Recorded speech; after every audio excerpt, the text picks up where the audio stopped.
नमस्कार मित्रांनो, स्वागत आहे तुमचं आपल्या ऑफिसर विशाल जगताप या यूट्यूब चॅनलमध्ये. आणि आज आपण एस बी आय क्लर्क जे आता मेन्स होणार आहे 10 आणि 12 तारखेला, त्याचे जे इम्पॉर्टंट जे रिझनिंगचे जे महत्त्वाचे टॉपिक आहेत, रिझनिंगचे एकदम महत्त्वाचे टॉपिक ते आपण इथे पाहणार आहोत. कारण हे जे टॉपिक आहेत ना मित्रांनो, हे गेम चेंजर टॉपिक आहेत.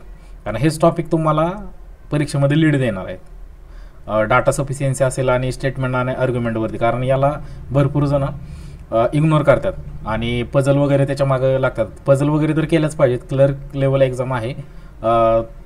पजल वगैरे तुम्हाला बसणार आहेत, त्या सुटणार आहेत. पण हे टॉपिक तुम्ही मिस करू नका किंवा हे टॉपिक तुम्ही इग्नोर करू नका. कारण याच्यामध्ये काय कमी वेळेत जास्त तुम्हाला मार्क हे टॉपिक मिळवून देतात. आणि एकदम व्यवस्थित असेल तुमचं तर होऊन जातं, काही प्रॉब्लेम नाही. ज्यावेळेस मी S B I clerk mains दिले होते, मला वाटते एक 2021 दिली असेल मी, मला एवढं व्यवस्थित आठवत नाही आहे, पण दिली होती. त्यावेळेस पजल खूप अवघड आले होते आणि मी थोडंसं त्या इगोवरती घेतल्या होत्या पजल वगैरे, तर मला काही गोष्टी त्यात सुटल्या नव्हत्या. त्यामुळं नंतर मग भरपूर साऱ्या मेन्स दिल्यात. त्याच्यानंतर कळालं की कशामध्ये आपण स्कोअर करू शकतो. मग त्या चुका तुम्ही आता करू नका. कारण आत्ता तुम्हाला खूप मोठी संधी आहे, ही खूप म्हणजे खूप मोठी संधी आहे. तर त्या तुम्ही इग्नोर करू नका. आणि बघा इथं लिहिलं आहे मी की हे तुम्हाला टॉपिक लीड वगैरे देतील. आणि जास्त वेळ न घालवता आपण डायरेक्ट क्वेश्चनवरती जाऊयात. कशा प्रकारचे क्वेश्चन आहेत ते तुम्हाला समजेल. आणि ॲप्रोच व्यवस्थित तुम्ही नीट पहा. जर ॲप्रोच तुम्ही पाहिला तर तुम्हाला नक्कीच याच्यामध्ये इम्प्रूव्हमेंट पण दिसेल आणि सुटतील पण तुम्हाला. बघा आता हा जो क्वेश्चन आहे हा स्टेटमेंट हा डाटा सफिशियन्सीचा आहे. बघा इथं सफिशियन्सी. तर बघा पहिला क्वेश्चन काय दिलेला आहे, 6 family member JKLMNO are sitting around a circular table facing centre. हे नीट बघायचं, फेसिंग सेंटर आहे का आउटसाईड आहे का 3 वर बघतात 3 खाली बघतात, हे नीट बघायचं. आणि पुढे त्यांनी दिले की who sit to the immediate right of O. मग ओच्या इमिजिएट राईटला कोण बसले. आता बघा इथं बघा, इथं पहिलं स्टेटमेंट दिलं आहे आपल्याला आणि इथं दुसरं स्टेटमेंट आहे. तर पहिलं आणि दुसरं बघा चेक करू आपण. बघा सुरुवातीला काही 6 पर्सन आहेत आणि सर्क्युलरवरती बसलेत ना, सर्क्युलर टेबल आहे. मग इथं आपण बनवूयात. बघा इथं बनवूयात आपण. बघा हा टेबल मी बनवला सर्क्युलर. किती आहेत, 1 2 3 4 5 आणि 6. आणि कुठं पाहतात ते, तर फेसिंग सेंटरला पाहतात. म्हणजे काय आहे, हे आतमध्ये पाहतात असं आपण ॲरो करू, म्हणजे कन्फ्युजन होणार नाही. हां आता पुढं बघा इथं बघा पहिलं स्टेटमेंट काय सांगते. पहिल्या ह्याच्यानुसार जायचं आपल्याला. कारण दोन हे असतात, काय म्हणतात त्याला, 2 स्टेटमेंट असतात. तर पहिलं आणि दुसरं बघायचं की कुठलं फॉलो होतं ते. बघा एक मिनिट. हां बघा L seat second to the left of J. बघा मी कसं बनवतं आहे. L seat second to the left of J म्हणजे हा J आहे. Jच्या फर्स्ट लेफ्ट बघा इकडं मी ॲरो पण दाखवतो म्हणजे समजेल तुम्हाला. फर्स्ट लेफ्ट आणि सेकंड लेफ्टला कोण बसला आहे रे, तर L बसला आहे, बरोबर का. फर्स्ट बघा हा फर्स्ट लेफ्ट झाला आणि हा दुसऱ्या लेफ्टला L बसला आहे. पुढं काय सांगितलं बघा, only 2 person seat between L and O. बघा फक्त किती लोक बसल्यात L आणि O मध्ये, तर 2च बसल्यात. बघा L 1 आणि 2 आणि O. आता तुम्ही म्हणाल सर L ह्या साईडला पण 2 बसले असतील. ठीक आहे, मग 2 आपण कंडिशन तयार केल्या, बघूयात आपण. बघा ही पहिली कंडिशन झाली, ही दुसरी कंडिशन झाली, ही तिसरी कंडिशन झाली, बरोबर. आता पुढं बघा, पण तुम्हाला सांगतो की मी असंच काय घेतलं कारण समजेल तुम्हाला पुढं. बघा पुढं काय सांगितलं बघा, K is not immediate neighbour of O.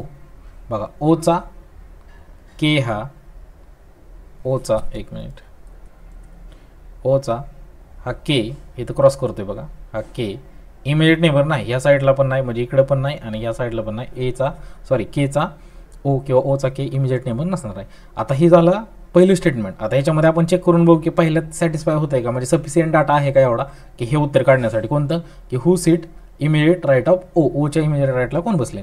ठीक आहे, आता कुठेही आपण सुरुवात करू शकतो. बघा Jच्या सेकंड लेफ्टला L आहे, मग इथं आपण J घेतला. कुठेही घेऊ शकता तुम्ही, असं काय फिक्स नाही की इथंच घ्यावं म्हणून. बघा पण मी इथून घेतो. बघा Jच्या सेकंड लेफ्टला L आहे, बरोबर. हा फर्स्ट लेफ्ट आणि हा सेकंड लेफ्ट इथे येणार, बरोबर. दुसरी कंडिशन काय आहे, L 2 सोडून O आहे, बरोबर. ही पहिली झाली आपली. बघा L 2 सोडून ओ आहे. मग मला सांगा एल हा 1 सोडला, हे 2 सोडला, तर इथं काय येईल? ओ येईल. ह्या साईडनं बघा इथं काय येईल? ओ येईल. ह्या केसमध्ये इथं ओ येतोय आणि एलच्या पलीकडच्या साईडनं म्हणजे लेफ्ट साईडनं इथं आणि हा सोडला तरी पण इथं काय येतोय? ओ येतोय. म्हणजे ओची जागा फिक्स होते, बरोबर. दोन्ही साईडनं ओची जागा काय होते? फिक्स होते. त्यामुळे हे पण झालं आणि हे पण झालं. आणि ओच्या शेजारी के नाही बसला पाहिजे. ओच्या शेजारी काय कोण नाही पाहिजे? के नाही पाहिजे. म्हणजे इथं काय नाही पाहिजे? के नाही पाहिजे या साईडला. मग इथं ऑलरेडी जे आहे त्यामुळे इथं के बसू शकत नाही. तर मला सांगा मग आता याच्यामध्ये काय होतं? Who sit immediate right of O. Immediate right of O. मग ओच्या इमिजिएट राईटला कोण बसले कळते का आपल्याला? तर अजूनही कळत नाही. म्हणजे हा म्हणजे पहिल्या याच्यात तरी काय होते? डाटा सफिशियंट नाही. पहिला डाटा सफिशियंट नाही पहिल्या याच्यात. जर आता दोन्ही चेक करून बघूयात आपण, एकत्र मिक्स करून दोघांना पण बघूयात. तर दोन्ही जर समजा दुसरं जर स्टेटमेंट बरोबर असेल, म्हणजे याच्यात मिक्स झालं आणि बरोबर उत्तर आलं, तर मग आपण काय करणार आहे? दोन्ही बरोबर असं देणार. पण पहिला तर सफिशियंट नाही, म्हणजे ओनली वन तर सफिशियंट नाही. दुसरा आपण चेक करून बघू. बघा एन सीट अपोजिट जे. एन हा कोणाच्या अपोजिट बसला आहे? जेच्या. म्हणजेच काय? बघा म्हणजेच काय? इथं वरती लिहितो बघा. किंवा आपण डायरेक्ट करू शकतो. अपोजिट म्हणजे काय रे? हे जेच्या हे 2 सोडून इथं येईल, बरोबर. अपोजिट कारण 6च आहेत. आणि जेच्या हे 2 सोडून इथं येईल अपोजिट. अपोजिट म्हणजे काय? बघा जे एन हा जेच्या अपोजिट आहे. वरती लिहितोय बघा, इथं लिहितोय मी. एन हा जेच्या अपोजिट. आधी लिहून घेऊ मग सांगतो तुम्हाला. पुढं बघा L sit to the immediate right of N. बघा एल कुठं बसला? Immediate right of N. एनच्या इमिजिएट राईट एल बसलाय. मग मला सांगा इथं जर आपण एन बनवला तर याच्या इमिजिएट राईट एल झाला, बरोबर. खाली कारण हे खाली बघतायत. खाली बघतात म्हणजे राईट ह्या साईडला येणार, बरोबर का? राईट कुठल्या साईडला येणार? ह्या साईडला येणार, बरोबर. मग ही कंडिशन इथं आपण सॅटिस्फाय करतोय. पुढं बघा, पुढं काय सांगितलं आपल्याला? बघा more than one person sit between L and O. L and O. More than one person sit between L and O. बघा एल अँड ओमध्ये एकापेक्षा जास्त बसला पाहिजे. एल अँड ओमध्ये बघा इथं बघा ओ आहे आणि इकडे एल आहे, बरोबर. इथं काय बघा इथं ओ आहे आणि इकडं एल आहे. मोर दॅन वन आहेच बघा. इथं 1 2 आणि या साईडतून पण 1 आणि 2, बरोबर. इथं 2 बसल्यात आणि इथं 2, त्यामुळे ही काय सॅटिस्फाईज होते ऑलरेडीच.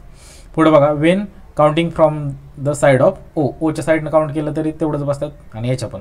आता बघा इथं एक कंडिशन दिली होती. एनच्या अपोजिट कोण आहे? जे आहे, बरोबर. एनच्या अपोजिट कोण आहे? जे आहे. तर इथं हे पण झालं. पण इथं काय सांगितलंय बघा, के हा इथं बसला नाही. बघा इथं ही कंडिशन बघा, ही कंडिशन के हा इथं बसणार नाही. मग एकच जागा शिल्लक काय केला तर के कुठं बसेल? इथं के बसेल, बरोबर. इथं कोण बसेल? के बसेल. आता मला सांगा एकच शिल्लक राहिला, कोण राहिलं? जे के एल एम एन. बघा जे के एल एम राहिला, बरोबर. एम राहिला. इथं एम बसणार. इथं कोण बसणार? एम बसणार. मग बघा इथं विचारलं आपल्याला who sit to the immediate right of O. मग ओच्या इमिजिएट राईटला कोण बसेल? तरी एम बसेल. मग या केसमध्ये काय होईल? Statement 1 and 2 both are follow, बरोबर. दोन्ही काय होतात? फॉलो होतात. जर तुम्हाला समजलं नसेल तर तुम्ही कमेंट करून सांगू शकता. पुढचं क्वेश्चन बघूयात.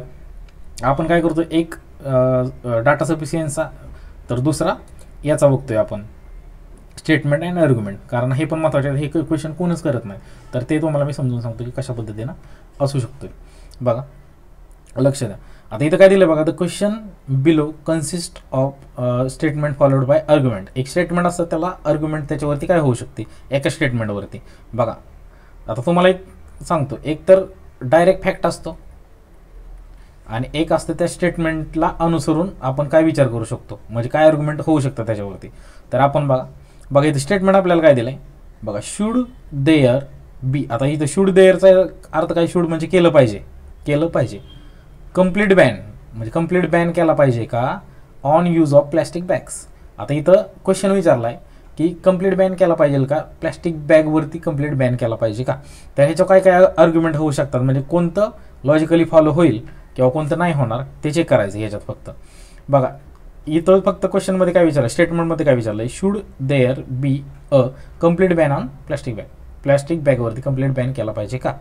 आता बघा पहिला काय सांगतोय आपल्याला, yes because plastic bags are major source of ocean pollution.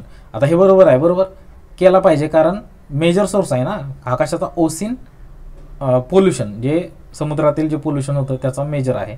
आणि हार्मिंग मराईन लाईफ, जी मराईन लाईफ आहे म्हणजे समुद्रातले जे प्राणी आहेत त्याला हार्म करतं ते आणि आपली जी इकोसिस्टम आहे त्याला पण हार्म करते.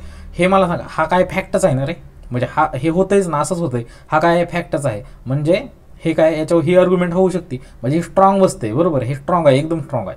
पुढे बघा, हा यस म्हणतोय, हा नो म्हणतोय. बघा आता नो म्हणतोय तो पण बरोबर आहे का चूक हे कळेल आपल्याला.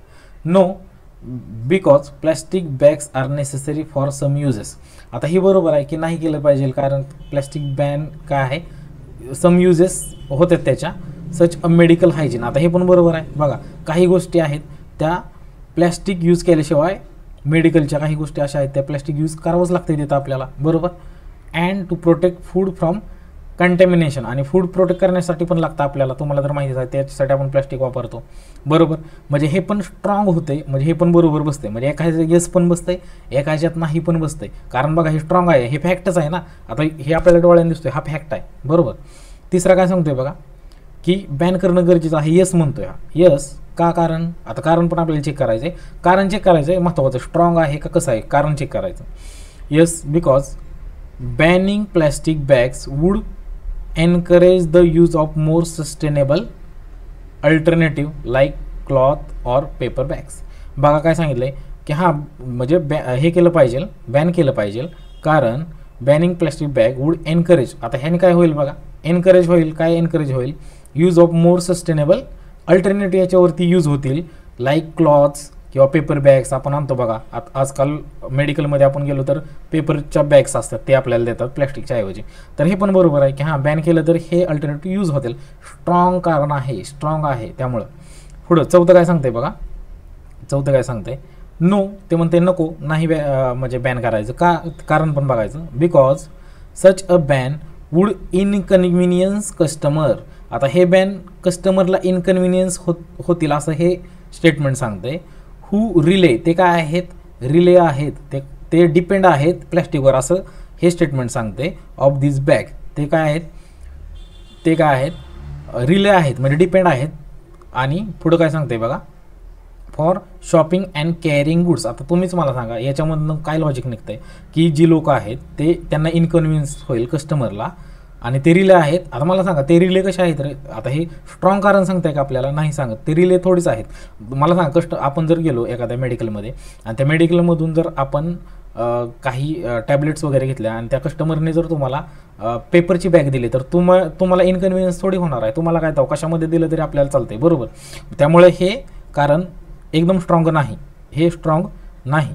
बघा पाचवं काय सांगते आपल्याला, यस केलं पाहिजे ban, because plastic bag are non biodegradable. बरोबर, म्हणजे हे काय होत नाहीत, संपत नाहीत, नष्ट होत नाहीत, बायोडिग्रेडेबल नाहीत. And contribute significantly to the world's landfill issue.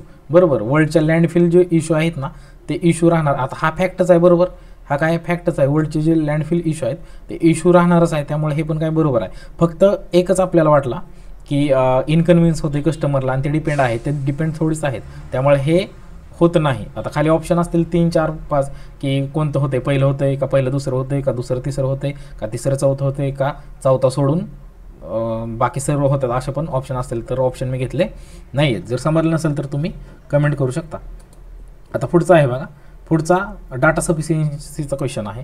तर क्वेश्चन काय सांगतोय बघा, 7 पर्सन ABCDEFG वर्क करतात कशामध्ये, HR, marketing, finance, operation, IT, sales आणि रिसर्च. आता हा क्वेश्चन किती सिम्पल वेनं म्हणजे तुम्हाला समजावतो बघा, मग तुम्हाला समजेल की कशा पद्धतीने आपण सोडवलं पाहिजे. एकदम भ्यायचं नाही, किती मोठा क्वेश्चन दिसला किंवा छोटा दिसला तरी त्याला हलक्यात घ्यायचं नाही, मोठा दिसला तरी त्याला भ्यायचं नाही. बघा 7 ABCDEFG आहेत, वर्क करतात HR, मार्केटिंग. आता हे आपण ह्या साईडला काय करायचं, इकडे लिहून घ्यायचं.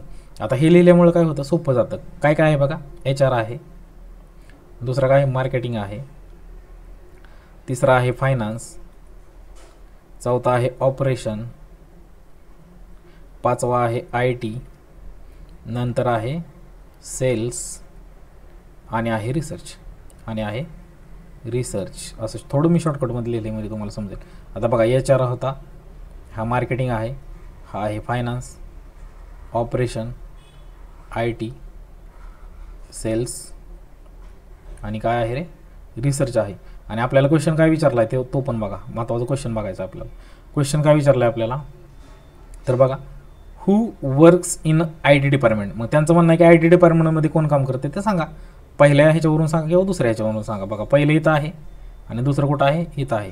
तर बघा पहिलं आधी चेक करू. हे दुसरं स्टेटमेंट आहे बघा, दुसरं इथं आहे आणि पहिलं वरती आहे.